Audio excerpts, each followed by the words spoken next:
স্ত্রীকে ধর্ষণের অভিযোগে কন্টেন্ট ক্রিয়েটর ইসমাইল হোসেনকে গ্রেপ্তার করেছে পুলিশ।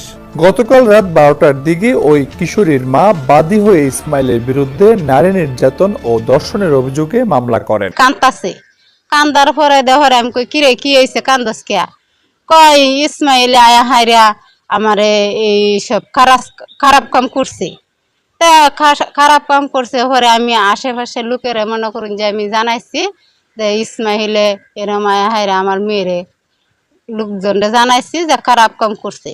তা আমি জানি হেরা পয়সা ওলা মানুষ, আমি গ্রামে বিচার পাইতাম না, এই কারণে আমি 6 মাস তার সাথে সে আমার লগে অবৈধ সম্পর্ক করে। তারপর বিয়ার কথা যখন আমি প্রস্তাব দিলাম তখন হ্যাঁ বললো কাজের লোকরা আমি গিয়ে বিয়ে করতাম কে। আমার মাইরা ধুইরা বাড়ির থেকে ইউটিউবে জনপ্রিয় ইসমাইল হোসেন 6 মাস আগে ওই কিশোরীকে তার নিজ বাড়িতে গৃহ পরিচালিকার কাজ দিয়ে বিয়ে করার প্রলোভন দেখিয়ে ইচ্ছার বিরুদ্ধে ওই কিশোরীকে ধর্ষণ করেন। পাড়ার লোকের মিলে একটা বিচারের আবদার করলো, তখন পাড়ার লোক তারা কিছুই করলো না।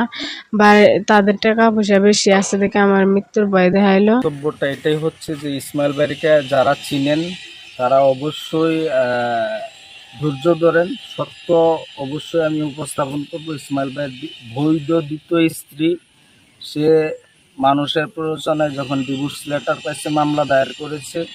তো এইটা এখন প্রক্রিয়াধীন, আমরা নিষ্পত্তি করে সব তথ্য উপাত্ত নিয়ে আমি সব কিছু আমার পেজ এবং আমি প্রেস মিডিয়ার সামনে উপস্থাপন করব। আপনারা কেউ ভুল নিউজে বিভ্রান্তি।